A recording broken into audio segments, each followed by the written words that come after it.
a.m. right here on Beaver County Radio.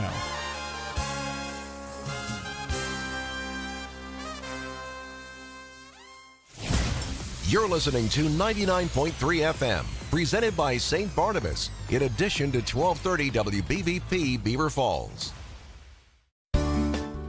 Welcome to the Best of Beaver County, presented by St. Barnabas, a weekly segment dedicated to putting the focus on the amazing things and the amazing people behind them in Beaver County. The Best of Beaver County is sponsored by and content is provided by St. Barnabas. The show airs every Thursday from 11 to 11:30 on WBVP, WMBA, 99.3 FM, and Facebook Live. Now, with no further ado, let's welcome host Mike Romai to introduce today's program. Hello, I'm Johnny Cash. No, not Johnny Cash, and I'm not Kenny Rogers either. It's Mike Romai, and it's the Best of Beaver County radio show. We do this every Thursday from 11 until 11:30, in which we shine the spotlight on something going on locally. It can be an individual, it can be a business, it can be something that makes Beaver Countyans proud. And today we are going to be talking with Don GATLIN. Don GATLIN he grew up in Beaver Falls. He went to Blackhawk High School. He began his performing career when he was a teenager. As just a teenager, he and his brother Daryl were a recording duo together, and they were very popular around the area. There he is right there. Yes, sir. Good to see you. Hello. All right. Come down here, Don, and have a seat down there. How y'all doing? I brought my fact checker. Your fact checker? My wife, Lisa. I thought you said fat checker. No, my fact. Oh, what was that? Fact checker. All right, very good. How you doing, Lisa? Very good. You got your Steelers shirt on. I heard you guys talking about this yesterday. Oh, we're huge fans. And which you're big fans around here. Lisa, you from Beaver County?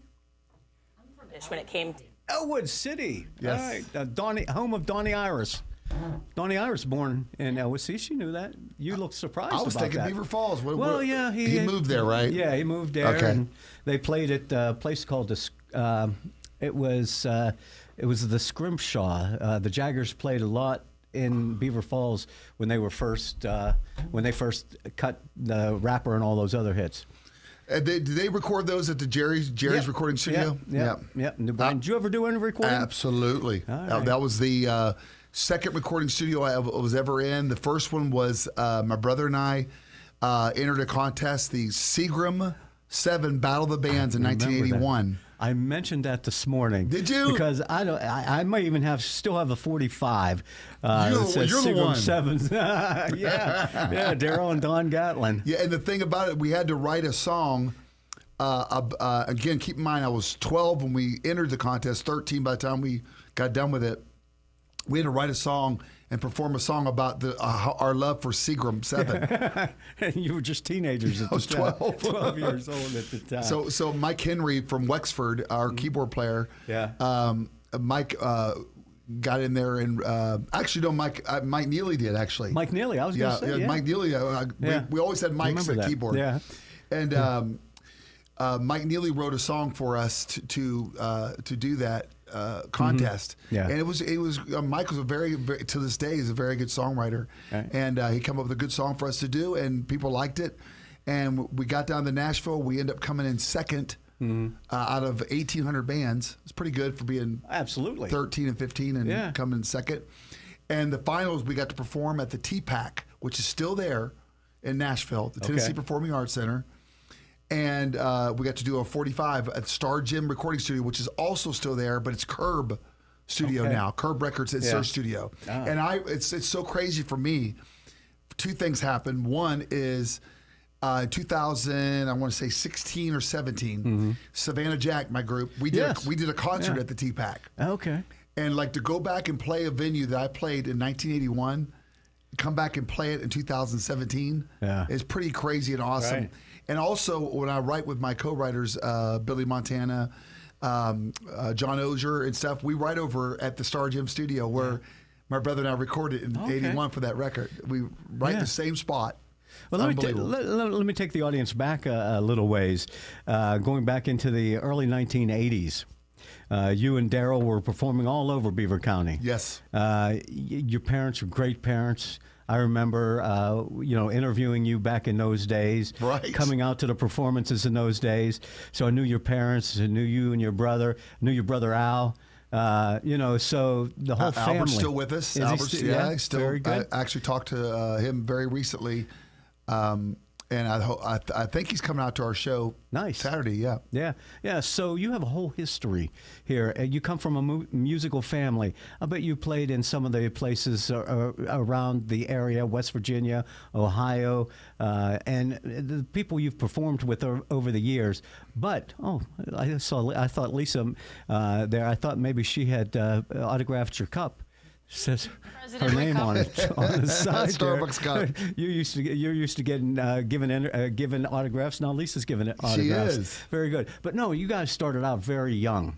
Yes. And I just, in preparing for this today, I had to look back over the years, and I saw you and Daryl did a video, No Sir, back in those days. In 93, yep. You had some 92. very long hair. I mean, long, curly hair. Super long. Back in those days. I had my hair short at different times, but in that particular time in the industry and the nation, really, the mullet was big for white people, and we were a part of that. We jumped right in there. Daryl was smart enough to keep his hair shorter. It looked better. In fact, he had the mullet, and he said, "I'm gonna get my hair cut shorter," and I was like, "Oh man, everyone's doing the mullet. You should." And he was right. He was right to cut his hair. Now, if you look at the pictures from our albums on Sony, Daryl's hair looks great. He looks totally like it could be a haircut of today. He was smarter than I was. Now, how did you make it? You went from Beaver County. Yeah. You achieved all the greatness in Beaver County. You talk about being 12, 15 years old. We played you everywhere. were in all these bars and places like that. We played some places we probably shouldn't have played, honestly. Ponderosa Park, I'll bet you were out there. That was a key. That was a key. In the Capitol Music Hall in Wheeling, West Virginia was another big.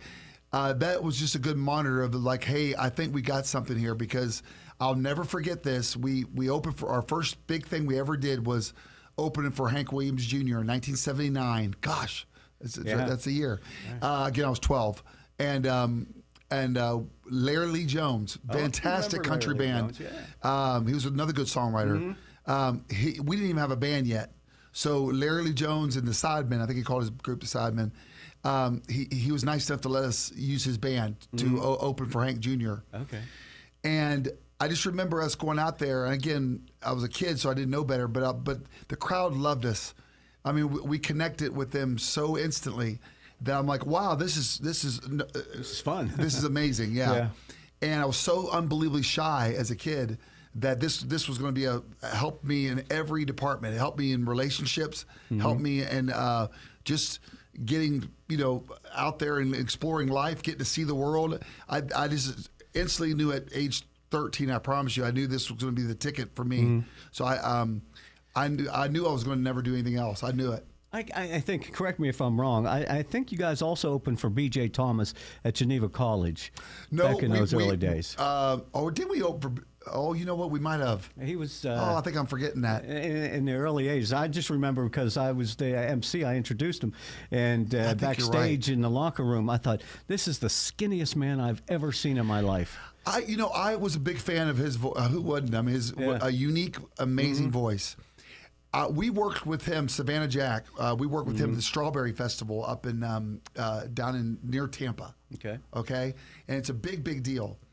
And I was surprised that that BJ was had a lot of moments in the show where he didn't quite know what he's going to do next. I was really surprised that I thought by that point, this guy is such a legend that he would have a show, really tight show. And I was really surprised by that because I'd seen so many of my heroes like Kenny Rogers, that have they just have mastered the live thing so much of connecting with the crowd. And I was surprised that BJ was struggling.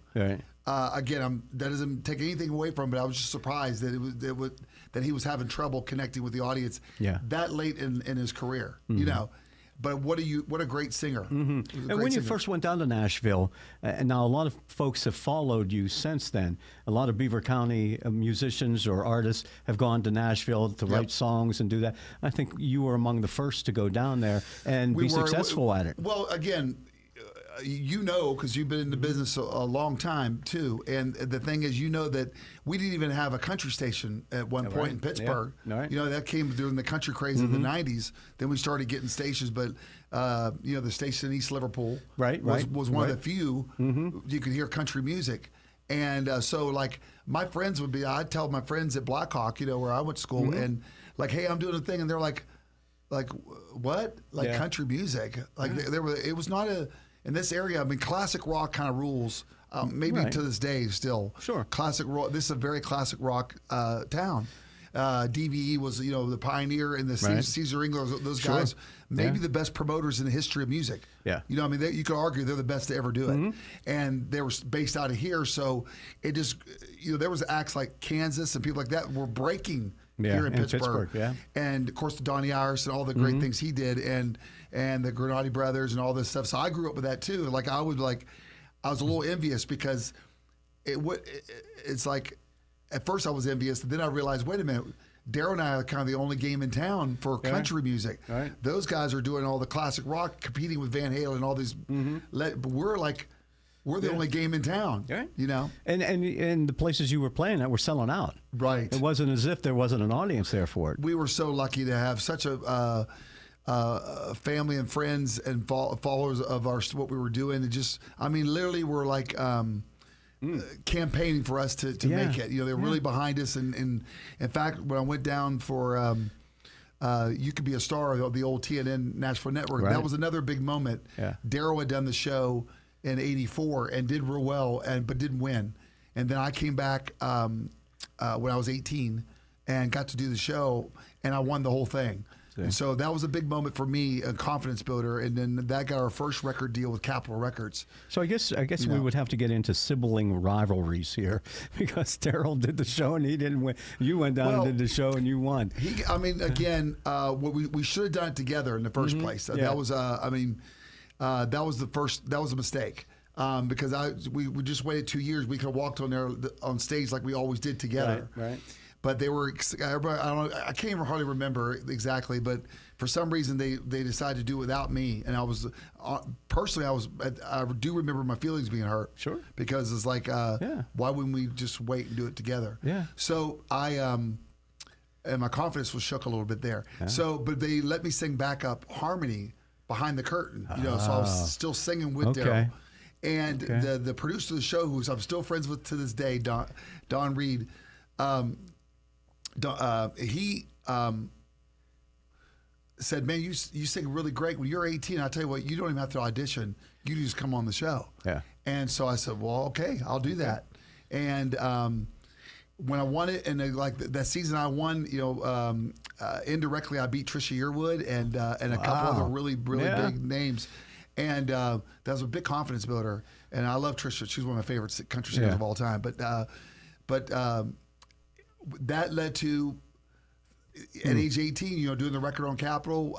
Daryl and I played the Grand Ole Opry for the first time. I mean, we did we did a couple others. It's like, so it was like, and it went great, and the record sounded good, and it was like, so I'm like, we're going to do this thing. Yeah. I mean, this is about as big time as it gets. I mean, this is the next move, and so I knew the next official move would be get down to Nashville and make it official. And I was lucky enough to met my wife, who's here, and it was a big moment in her life too, because I said, hey, I'm definitely heading down to Nashville. She knew that, and I said, I'd like you to come down there with me, you know, and so she took a big gamble, like I did too, in a sense, a different kind of gamble. As your star was rising. At the time. It was like take a chance on me, and we'll take a chance on each other, and we went down to Nashville, and just, all these years later. Yeah, 36 years later, we're just now moving to Beaver. Are you moving to Beaver? Yeah, are you moving to Beaver? Yeah, we're getting. I wasn't sure if you were moving back to Beaver County or getting a house in Beaver, right on the right there, down by the water. There, we're very excited. Wonderful! Very River excited. Road, down River place. Road. Yeah. Awesome stuff. So, because my wife was just asking me the other day, she said, well, how old is he now? Because we remember 36. going to your shows, 36, when you were a teenager and stuff like that. And all these years later, is still a success, still touring. It's unbelievable. Daryl's still out on the road doing dinner theater? Well, he does shows. He does travel up here. I think he's going to do, I don't know his schedule, but he's on wife number 4 now, and she's a darn good singer. Okay. And they sing together. They do karaoke performance down, extremely popular down in Key. What's at least Key West? No, it's not Key. They're down in Fort Myers, but the name of the Parrot Key is the bar. Okay. All right. And then they when those people that move down there in that area, the older folks, I forget what they're called. They call them snowbirds. Snowbirds, exactly. From this area. You nailed it. You nailed it. Yeah. And then, so when this time of year, they'll come back to wherever they're from. So I do believe that Daryl and his wife, they go, like they play the Hookstown Fair and Shaker Woods. Shaker Woods, I've seen things that. like that. Yeah. That we did, actually, Daryl and I did when we were kids. Oh, yeah. Yeah. B.E. Taylor used to do a lot down there, too. Yeah, You remember Taylor. B.E.? Yeah. Yeah. All right. Does Lisa sing? Sing? You know what? Yeah. I don't know what happened. We were traveling just the other day, and this great R&B classic came on from like 1973, 74, Stylistics or whoever it was, Delphonics.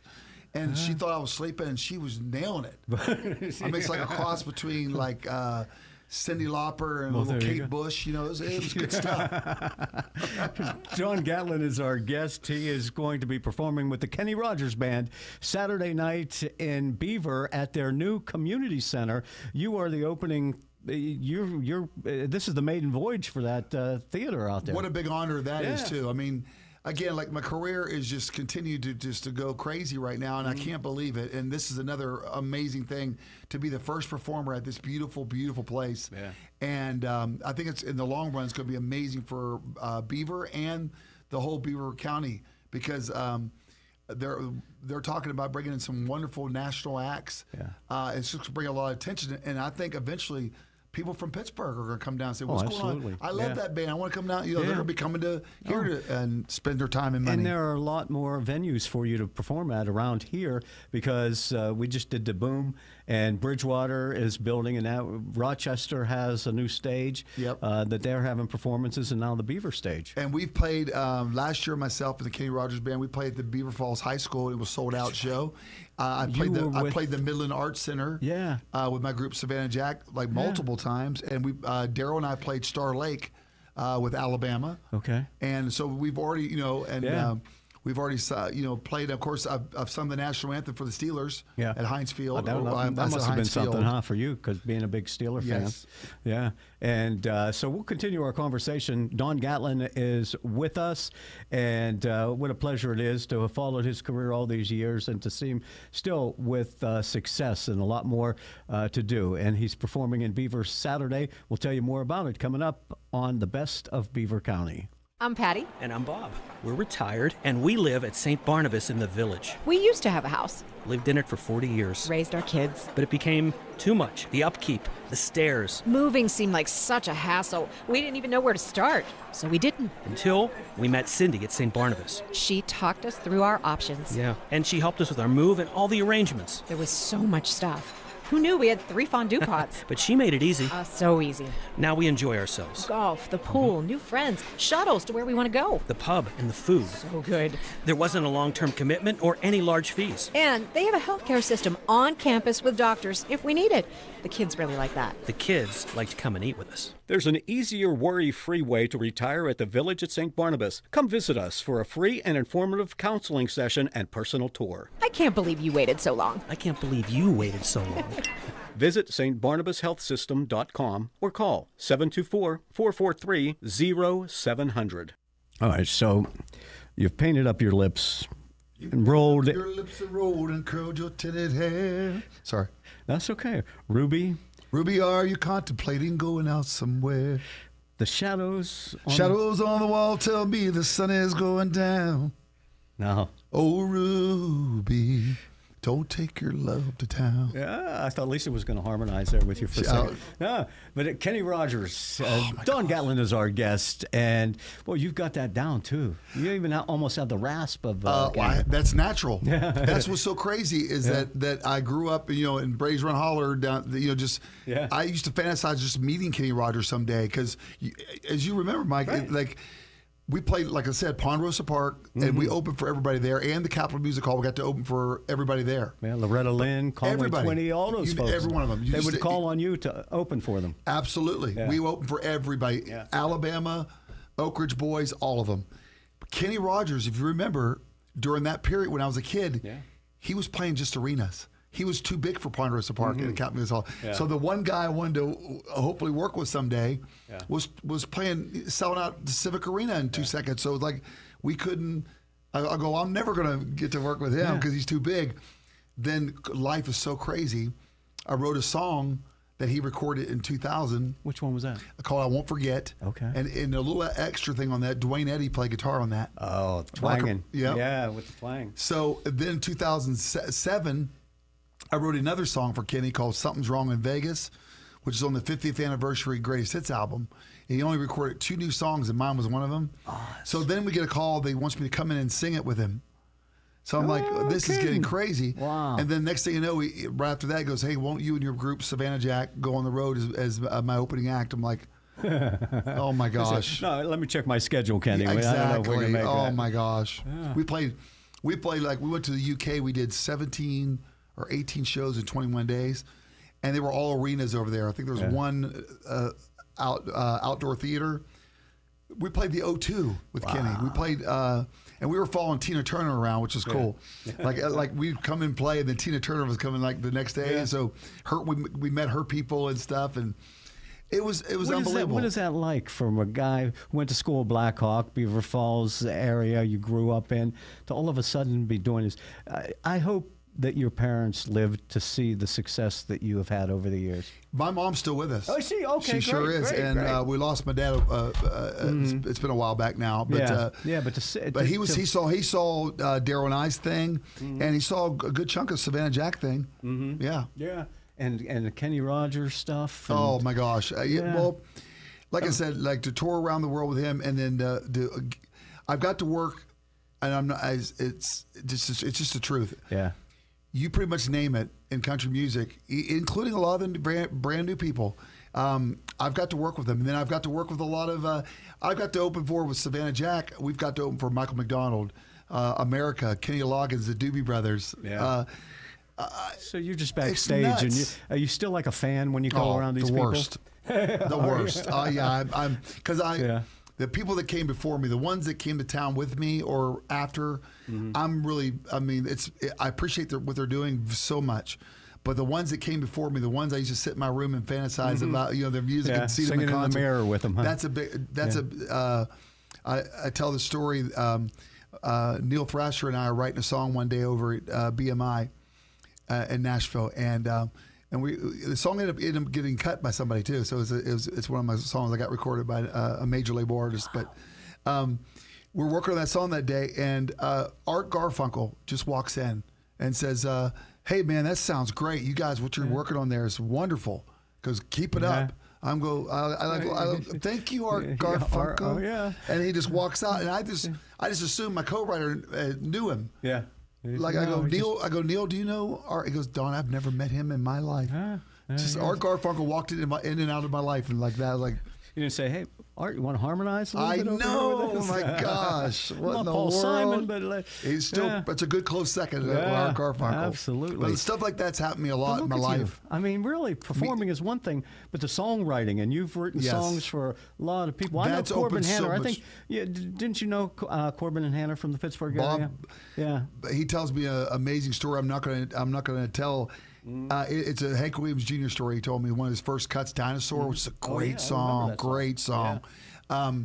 He told me a great story about that. To me, it sums up Nashville and show business and so perfectly, not in a good way. But but it's there is that side of it, and if you're not strong-hearted and don't have the if you're weak of heart, you're not going to make it.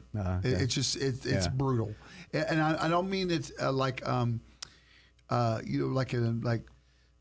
always laugh when people say, I used to dabble in music and then I got a real job. Yeah. I'm like, this has been my real job since 13. Right. I've never had any other job at this. Yeah. So I don't know what that means, like get a real job. Like, because every one of those people that tell me that, I bet you, this number's out, pulling this out of thin air, but I bet you 90% of those people lost that job that they thought was a safe by the time I've kept mine. Yeah. Yeah. That's all I'm saying. Yeah. So as far as songwriting is concerned, who are you proudest to have worked with? I mean, anytime they're going to pick it up and you're going to get royalties off of it and say, hey, you honestly, make Kenny a hit Rogers. out of it. Kenny Rogers. Absolutely. I mean, it's like, because when he's one of your absolute, you got your top 5 heroes of all time, and he's recording your songs, and not just 1, 2, and then you're going on the road with him, and he wants to sing with you, and he's giving you, and like, he was alive when I put this show together with the guys. And he gave his approval. He gave you his blessing. I'm the only one. Yeah. I'm the only singer ever that he said, you know what, Don, if you ain't doing this, I don't want nobody to do this. Because I totally endorsed. He gave us all his footage. We have the Gambler footage from the movies. We got he gave us anything. He said, he goes, Don, I'll call my attorneys. They're not going to, whatever you guys need, every time you need my name, anything, it's totally everything. I love what you're doing. Thank you for keeping my band employed. What was Kenny Rogers like? Just sitting here like we are sitting here and talking to you like that. Well, you said it perfect. We could do that.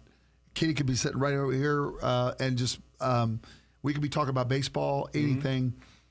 I'll give you one quick story. We're heading on a boat to Wales. We're in the country of Wales. And there's soccer, football, I guess, for them, would be on there. And the one guy walks over, and Kenny's hanging with us, just hanging out with us, just talking about whatever. Yeah. And the guy goes, is that Kenny Rogers right there? And he goes, I go, well, yeah. He goes, you think we could meet him? And I'm like, well, I'm not usually the middleman, but I will ask him. I said, Kenny, the soccer team, they're big fans. They love to be. He goes, oh. And he gets up immediately, and for the next 45 minutes on that trip, they're gathered around him. He's just telling them stories and hanging with those guys. He had never met no diva thing at zero. Yeah. In fact, that's funny sometimes because, like, I'm giving a little plug to McDonald's here, but he got a $1,000 gift card from the crew for his birthday from McDonald's. He loved it so much. Kenny was a McDonald's fan. But I actually saw this one time. He was in the car. On the way we were in the bus going over to the show, and Kenny pulls into the drive-thru at McDonald's, and just to see the drive-thru person's reaction when Kenny goes, "I'll take the big." I even know his order. Same thing every time: Big Mac, fries, and Diet Coke. And he orders that, and the look on that girl's face. When she's like, "Are you?" She says, "I swear this is a true story." She goes, "Are you Kenny Rogers?" Yeah.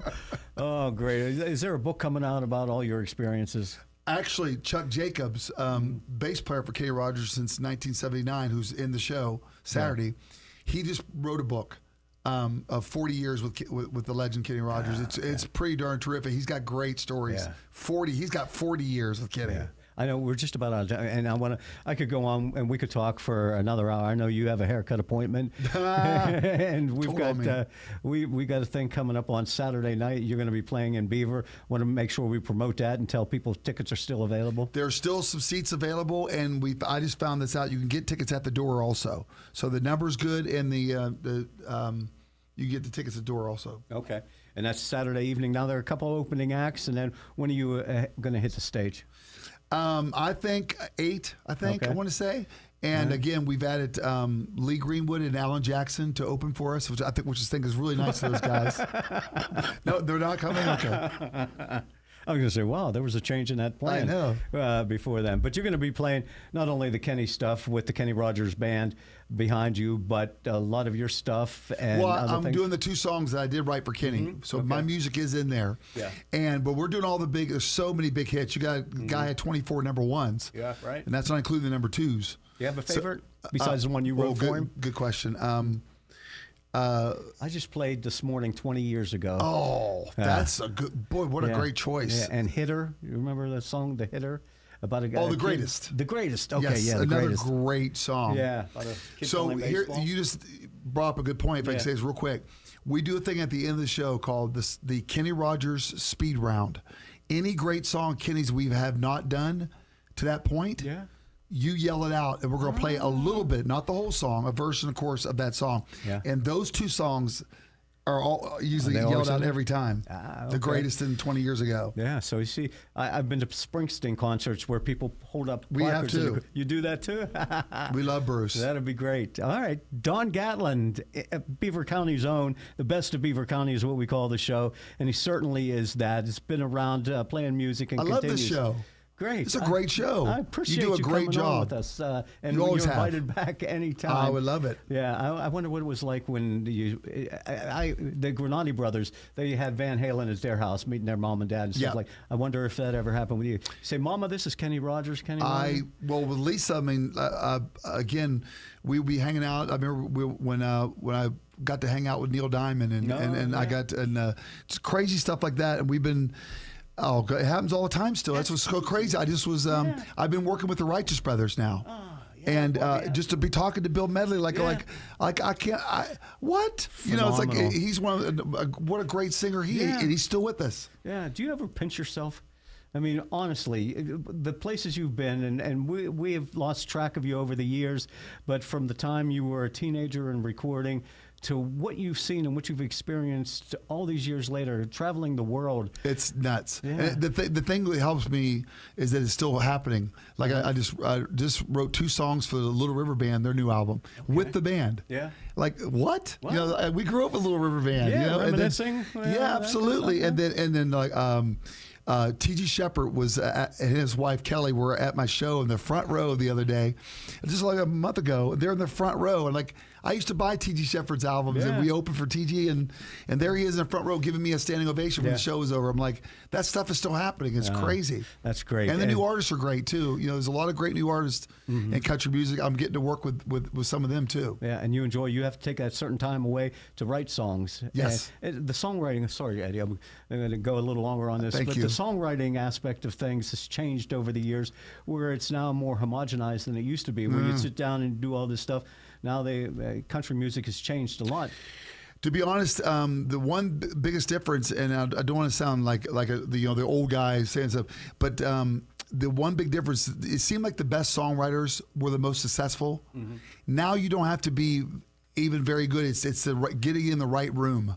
If you have a buddy you went to school with at Belmont, and you sit down with them and you start writing, when that guy ends up being, let's just say he ends up being Luke Combs. Yeah. The next thing you know, you're a millionaire. You've written number one after number one with this guy.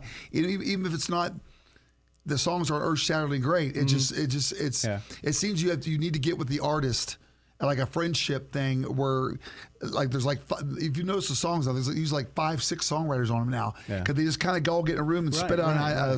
Everybody has a line. Yeah, everybody has one line, and it's 2 chord changes because the producer's doing the whole record now. So it's like, it's just all you need is the vocalist and the producer. And the songs have dumbed down as far as like you're not hearing these Steely Dan productions anymore. You're hearing these 2 chord changes, and these guys are making a lot of money. But again, I don't know if that's creatively a good thing. I'm glad for those people that are breaking through and making all that money. But again, the old school process of the greats, like I loved the Billy Joels, the Elton Johns, the Paul McCartneys of the world, and the great country songwriters like Harlan Howard and all those people. Sure. Yeah.